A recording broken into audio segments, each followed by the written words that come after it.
Gadis cantik yang baru bangun ini namanya Wang Xiaoxia. Tapi ya biar gampang kita panggil aja Siska. Maaf ya, takutnya salah ngomong. Layaknya murid SMA pada umumnya, Siska juga sering bangun kesiangan. Hal itu terjadi karena sang ibu yang sangat penyayang ini takut mimpi indah putrinya terganggu. Jangan aku jadi telat, Ma. Dengan sangat terburu, Siska segera bersih-bersih, sikat gigi, tapi malah lupa mandi. Loh, sebelum berangkat sekolah, sang ibu tak lupa membawakan anak manisnya itu bekal bakpao. Karena harga beras katanya lagi naik gara-gara PPN yang 12%. Seperti biasa, Siska selalu dijemput sahabat masa kecilnya, Arif. Diketahui bahwa Arif ini sudah dianggap keluarga Siska, layaknya anak sendiri. Itu semua dikarenakan orang tua Arif yang sudah tiada. Tidak mau dianggap numpang hidup, Arif pun membalas budi keluarga Siska dengan setiap hari mengantarnya ke sekolah. Beliin Thai boba, lalu beliin Thai boba dan beliin Thai boba. Iya, Siska sangat suka dengan Thai boba, tapi kayaknya kebanyakan deh. Enggak, aku sukanya cowok yang susah ditebak.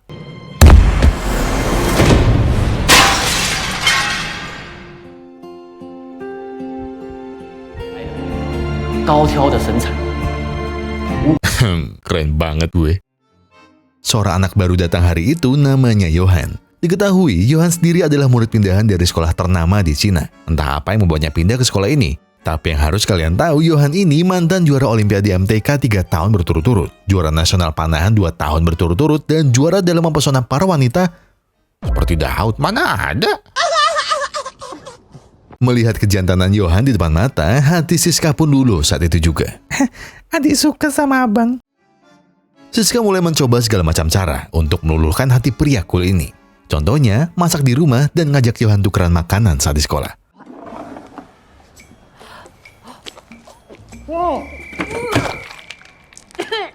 Makanan apa ini? Makanan mewah, Mbak. Maaf, itu aku yang deso. Sebagai murid baru yang punya segudang prestasi dan pesona dingin penuh sensasi, tak ayal jika para murid wanita mengagumi, bahkan menyukai Johan. Hal itu membuat Siska sedikit minder, karena tahu bahwa dirinya bagaikan tumbukan jerami di antara bunga matahari. Kan ada aku yang tampan. Kamu bawa bawang? Oh iya, ngomong-ngomong mengenai Arif, karena dari kecil selalu bersama Siska, dengar-dengar Arif sudah lama menyimpan rasa. Entah dari SD atau SMP, yang jelas bagi Arif, Siska adalah perempuan tercantik di hidupnya.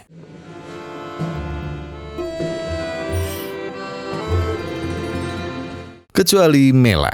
Iya, mungkin cinta Arif hanya untuk Siska. Namun dengan adanya Mela, terkadang jalan Arif menjadi lebih berat. Karena di mata Siska, malah Arif sangat serasi bersama Mela. Mela sendiri adalah murid wanita paling populer di sekolah.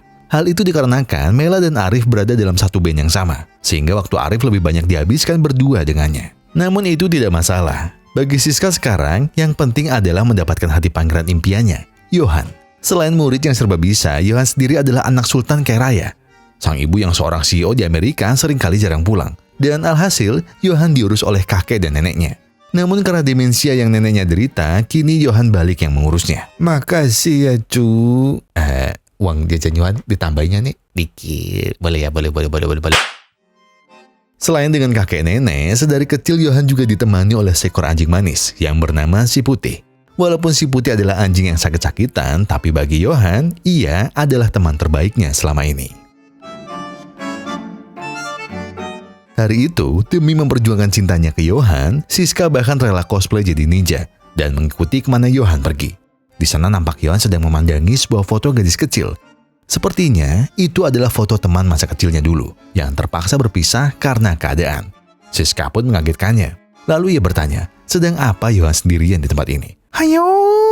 Enggak, aku enggak pegang buku. Siska pun juga bertanya, siapa nama anjing Johan? Saat tahu namanya si Putih, Siska pun terheran, kan warnanya hitam. Tiba-tiba, Siska malah teringat bahwa ia merasa juga pernah menamai seekor anjing hitam dengan nama si Putih. Entah bagaimana, seketika Johan teringat dengan teman masa kecilnya. Tiba-tiba, sebuah suara mengagetkan mereka semua. Si Putih pun segera berlari ketakutan. Siska dan Johan sontak mengejarnya. Hingga sampai...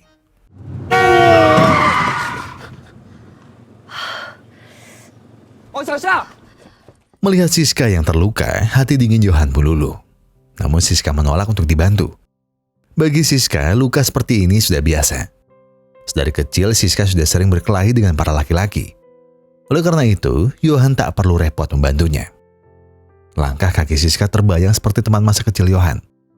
ia pun semakin yakin bahwa Siska adalah gadis kecil yang ada di ponselnya. 陈毅的背。哦，你说这个，就是小时候跟别人打架。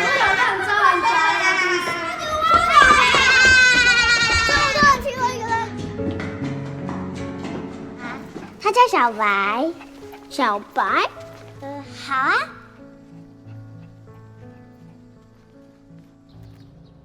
Saat di rumah, Johan lalu bercerita bahwa ia bertemu lagi dengan teman masa kecilnya. Namun sayang, gadis itu seakan tak mengenali Johan. Sang kakek yang mendengar itu lalu memberi nasihat bahwa manusia tidak akan pernah melupakan hal penting di hidupnya. Lihat saja nenek Johan. Ia mengidap demensia. Namun setiap momen bersama sang kakek, ia tak pernah sekalipun melupakannya. Jika memang bagi Johan gadis itu berharga, mungkin Johan harus membantunya untuk mengingat. Karena sang kakek yakin bahwa gadis itu selalu menyimpan kenangan manisnya bersama Johan. Keesokan paginya, terlihat Siska yang masih pincang akibat kecelakaan kemarin. Johan yang melihat itu sebenarnya ingin membantu, tapi ia masih malu. Tiba-tiba, ia teringat ucapan sang kakek kemarin. Johan pun segera menyusun rencana untuk mengembalikan ingatan Siska. Kebetulan, ada seorang murid yang sedang dibuli oleh preman. Johan pun segera mendatangi para preman untuk berkelahi di terowongan. Hal ini sama persis dengan ingatan pertamanya saat bertemu dengan Siska. Jadi dengan gagah, Johan pun meminta para preman untuk menunggu sebentar lagi. Oh lah, Johan. Di sisi lain, saat bersama Mela, Arif dikejutkan dengan foto Siska yang sedang Johan gendong. Hal itu sontak membuatnya tersulut emosi. Mela lalu bilang agar Arif menyerah dengan Siska. Karena mau seberapa keras pun Arif mencoba, bagi Siska, mungkin Arif sudah dianggap seperti saudaranya. Kembali ke Johan, akhirnya Siska mulai nampak. Ia pun segera meminta para preman untuk menghajarnya. Namun sayang sekali, Siska malah dipanggil oleh temannya. Dan alhasil, Johan pun harus merasakan tapak 100 singa dari para preman.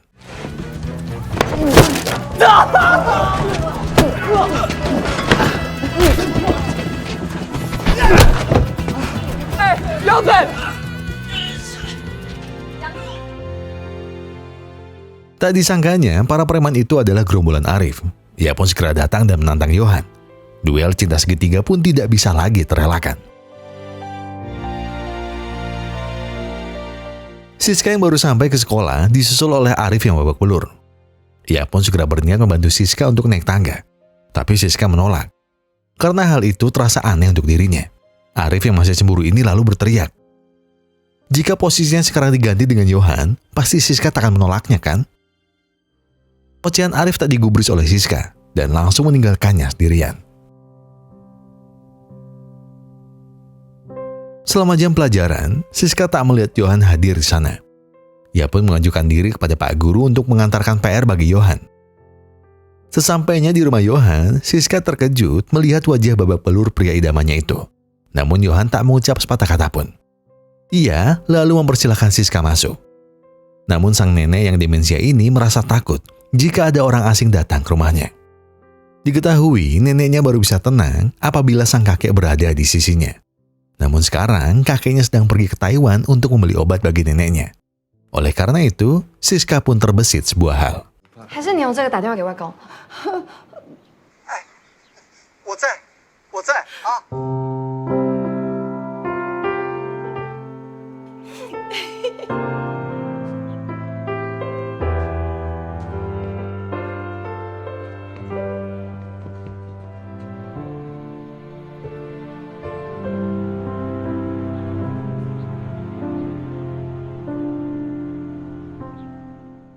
Neneknya pun akhirnya bisa tenang dan tertidur dengan lelap. Mereka berdua pun melanjutkan kegiatan dengan memandikan si putih. Di sela kegiatan itu, Johan mengucapkan terima kasih atas kehadiran Siska hari ini. Selain si putih, Siska lah teman Johan satu-satunya selama ini. Tahu bahwa dirinya dianggap spesial, Siska pun hanya bisa menahan gejolak di hatinya.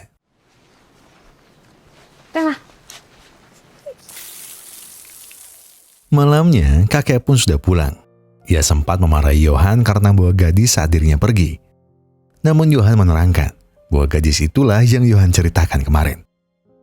Sang kakek lalu bertanya, apakah gadis itu sudah mengingat Johan? Johan hanya bisa menggeleng lemas mendengar pertanyaan itu. Sang kakek lalu menambahi nasihatnya kemarin dengan bertanya apakah Johan tahu mengapa sang nenek yang demensia ini selalu bisa mengingat kembali kakek. Itu karena mereka berdua selalu menghabiskan waktu bersama. Karena selain momen penting, kebersamaan dua insan akan mampu memicu kembali ingatan yang terpendam. Sejak dinasihati oleh kakeknya, Johan pun mulai menghabiskan banyak waktu dengan Siska. Ia juga membawakan Siska bekal favoritnya, sandwich natto ekstra jengkol kesukaannya. Ulah lah, opo iki?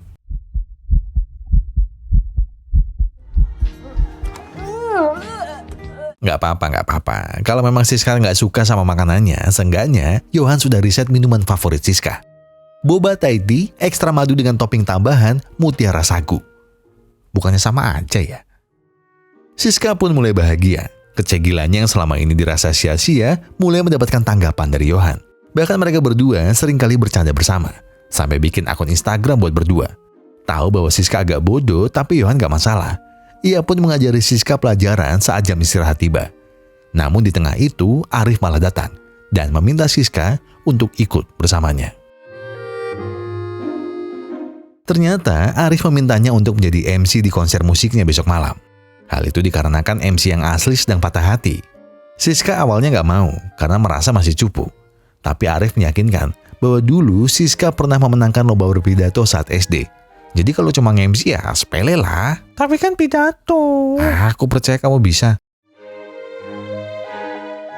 Tak punya pilihan lain, Siska pun mengiyakan permintaan sahabatnya itu. Siska juga mengabari Johan untuk datang melihat konsernya. Singkat cerita, malam konser pun tiba.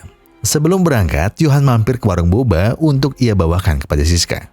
Melihat bahwa Johan sering beli untuk Siska, sang penjual bercerita bahwa selain Johan, ada Arif juga yang sering beli di tempat ini. Kata penjualnya, Arif dan Siska itu seperti pasangan serasi. Tak pernah terpisah dan selalu bersama. Sontak perkataan itu mengingatkannya kembali saat berantem dengan Arif. Di sana Arif bilang bahwa dirinya tak peduli siapapun Johan. Yang jelas, Ariflah yang lebih tahu hidup Siska. Mau seberapa dekat Siska dengan Johan, tetap saja. Di ujung jalan, Ariflah pemenangnya. Di sisi lain, Arif dan Benya pun sedang bersiap-siap. Tiba-tiba Mela bertanya, apa hubungan Arif dengan Siska? Mengapa mereka berdua selalu nampak bersama dan begitu dekat setiap harinya? Bagi Arif, Siska selalu punya tempat di hatinya. Arif sudah menyukainya begitu lama.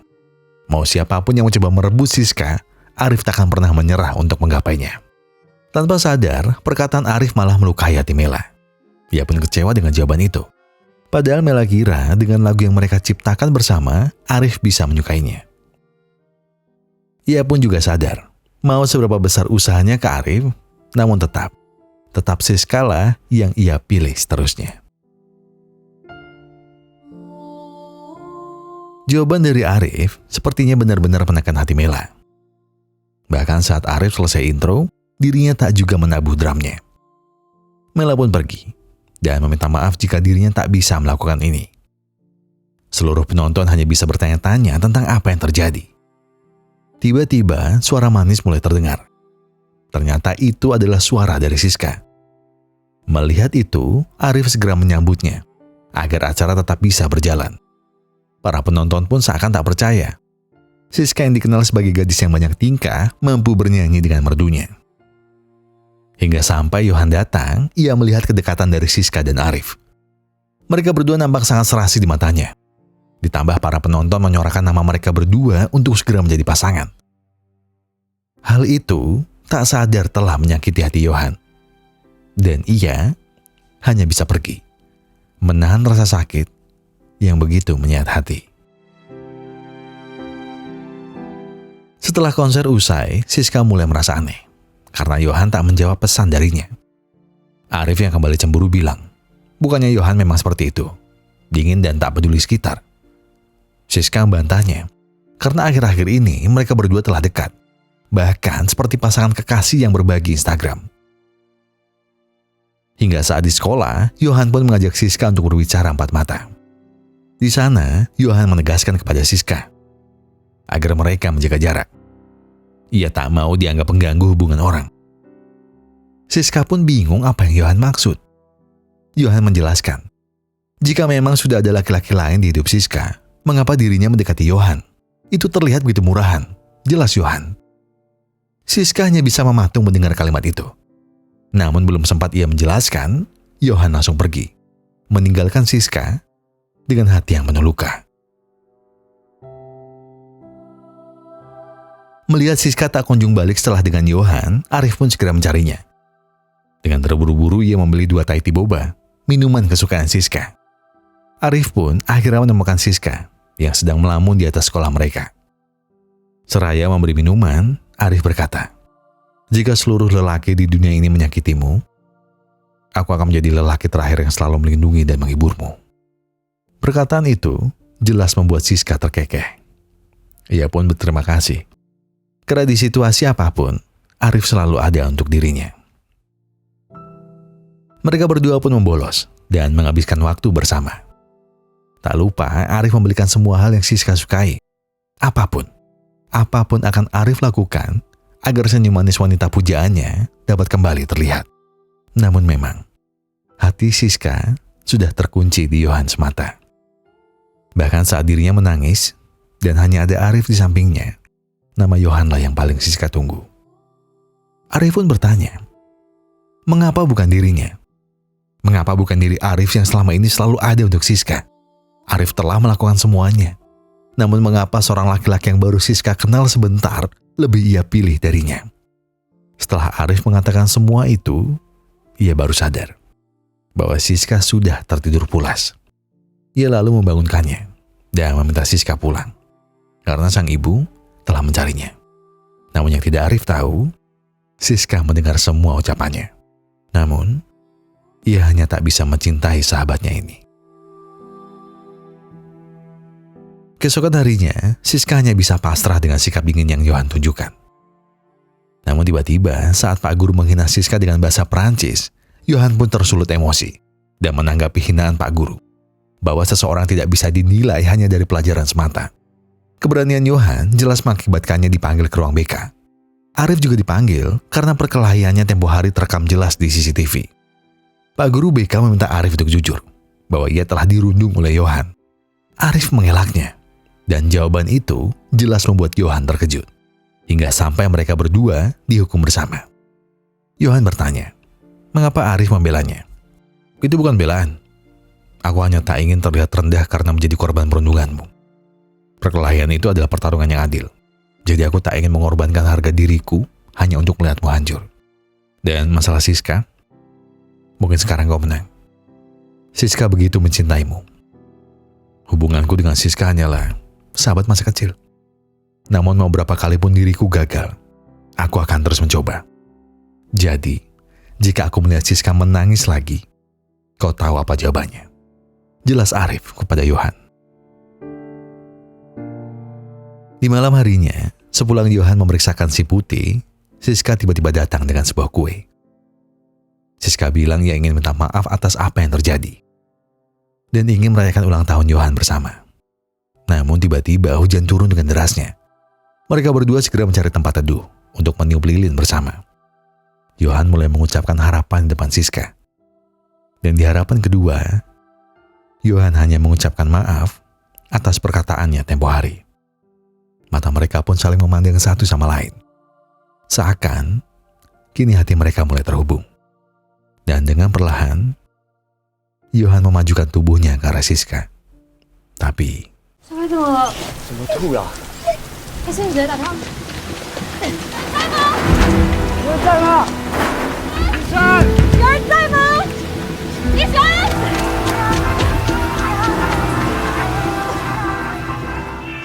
？entah berapa banyak dokter hewan yang sudah mereka hubungi dan datangi, tapi tak ada satu pun yang masih buka. Siska pun menelpon Arif untuk meminta bantuannya. Tahu bahwa Siska dalam kesulitan, Arif segera mencari dokter hewan yang masih buka. Di sana ia memohon kepada sang dokter. Dia memohon untuk menolong anjing milik seorang pria yang disukai oleh gadis pujaannya.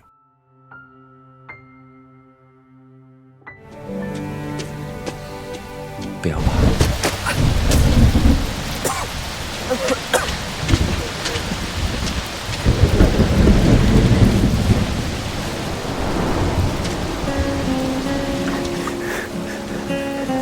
点啊！ Dengan dijemput Arif, mereka akhirnya bisa membawa si Putih ke dokter hewan. Namun sayang, mereka terlambat. Si Putih kini telah tiada. Hati Johan pun seakan tersiksa. Teman yang dari kecil selalu menemaninya telah pergi selamanya. Siska segera mendekat dan mendekap Johan untuk menenangkannya. Hal itu terjadi di depan mata Arif sendiri. Hal itu seakan memberi isyarat bahwa seberapa banyak dirinya berusaha, namun Johan lah yang akan selalu Siska pilih. Saat di rumah, Johan dikejutkan dengan kedatangan sang ibu. Di sana tanpa basa-basi ibunya meminta Johan untuk ikut bersamanya. Namun kakeknya menolak. Ia berdalih bahwa Johan baik-baik saja di sini. Hingga sampai neneknya mulai kumat. Ia tak ingat anaknya sendiri yang berada di depannya. Hal itu membuat ibu Johan mulai menghubungi panti jompo terbaik yang ada di sana. Kakeknya pun sontak marah. Puluhan tahun dirinya menghabiskan waktu dengan sang istri, namun tak sekalipun dirinya menyerah. Perdebatan mereka jelas membuat isi rumah menjadi panas. Hingga sampai Johan tak tahan dengan ini semua dan bilang bahwa dirinya mau menuruti sang ibu, asalkan ibunya tidak memisahkan kakek dan neneknya. Johan tahu kalau ini adalah keputusan yang berat. Cinta yang baru bersemi dengan Siska harus terhalang dengan kondisinya. Dengan hati yang tidak siap, Johan pun berkata jujur bahwa minggu depan dirinya akan pergi dari Cina dan ikut sang ibu ke Amerika. Siska awalnya menerima itu sebagai candaan. Namun raut wajah serius Johan tak bisa membohonginya. Siska hanya bisa tertegun dan tak bisa berucap apapun. Dan akankah cinta mereka yang baru bersemi akan berakhir sekarang juga? Dengan air mata yang mulai menetes, Siska memohon, apapun yang terjadi di luar sana, ia ingin Johan selalu menghubunginya. Tak perlu setiap hari. Kapanpun Johan bisa, itu sangat berarti untuk hidup Siska.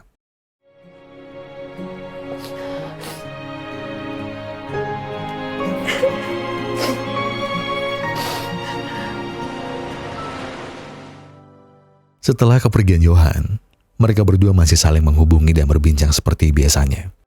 Perbedaan waktu juga seakan membagi dunia mereka. Di saat Siska terbangun, dunia Johan tengah terlelap.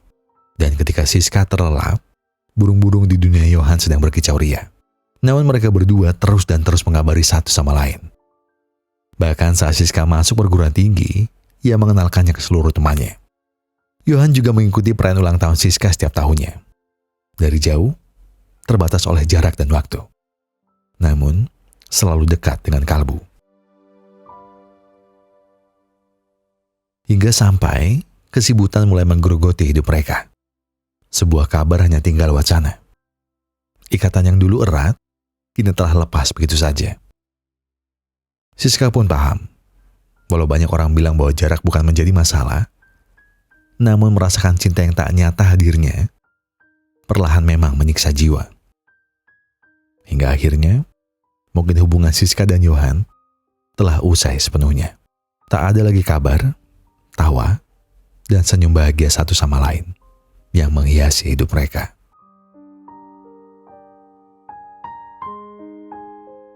Sepuluh tahun pun berlalu. Tak terasa waktu berjalan begitu cepat bagi Siska, yang kini telah sukses menjadi CEO perusahaan kosmetik di Cina.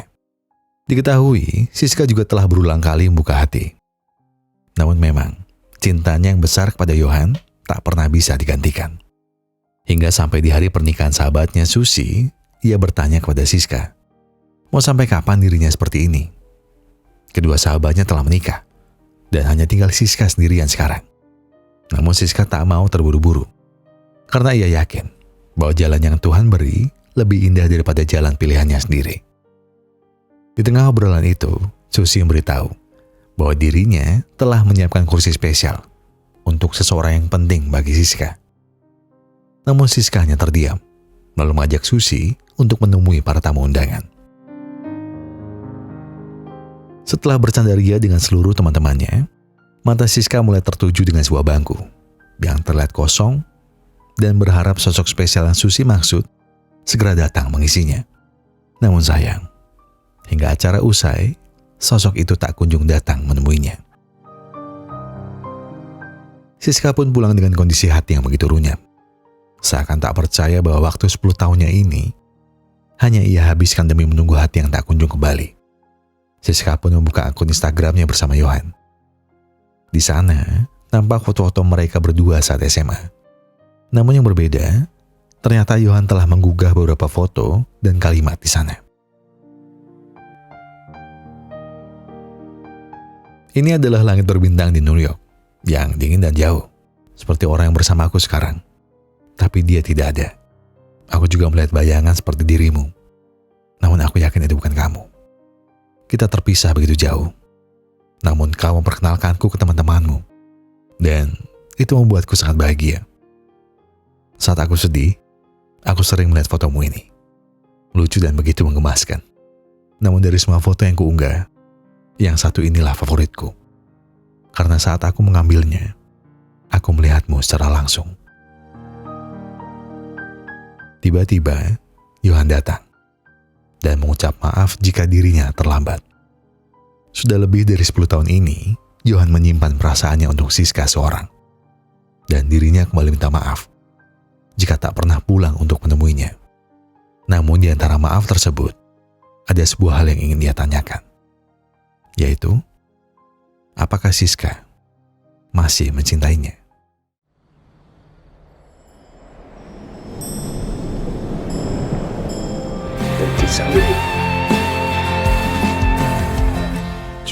从前，也许我情愿喜欢你的过往。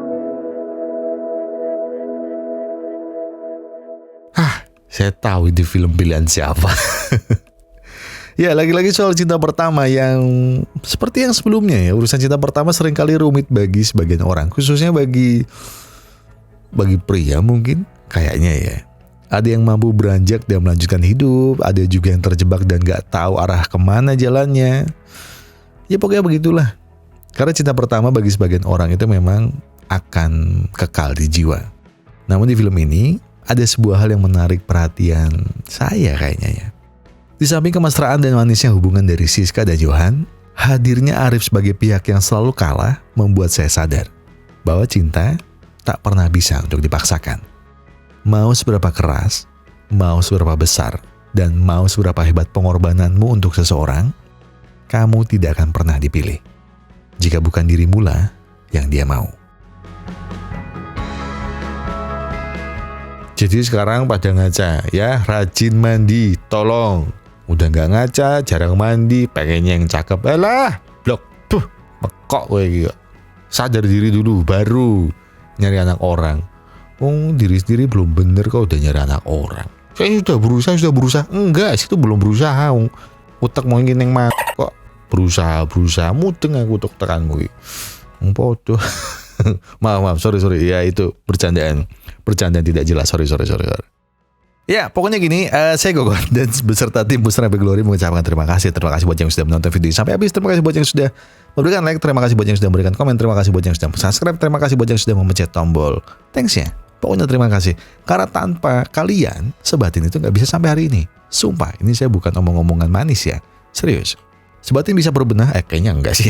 Pokoknya Sebatin bisa sampai hari ini, itu pokoknya karena kalian ya. Kita bikin ini, kita coba bikinnya begitu, ataupun kita baca komen kita atau apa itu karena kalian. Beberapa naskah yang ditulis oleh para penulis hebat saya, itu sadar gak sadar, itu beberapa itu dari komen kalian. Di situ dikembangin sama mereka. Luar biasa. Cuma kalau dari luar memang tidak kelihatan. Lebih kelihatan seperti pelaku kriminal memang mereka semua ini. Tapi ya gitu. Pokoknya terima kasih buat kalian semua. Dan seperti biasa sebelum saya menutup, saya pengen bilang kalau kalian ada banyak masalah dan itu berat banget, yang tenang. Oke, yang tenang, gak perlu buru-buru, gak perlu nyusu-nyusu. Selesaikan semuanya dengan kepala dingin. Kita tarik nafas, buang, tenggak kopinya, ambil koreknya dan sebatin aja dulu.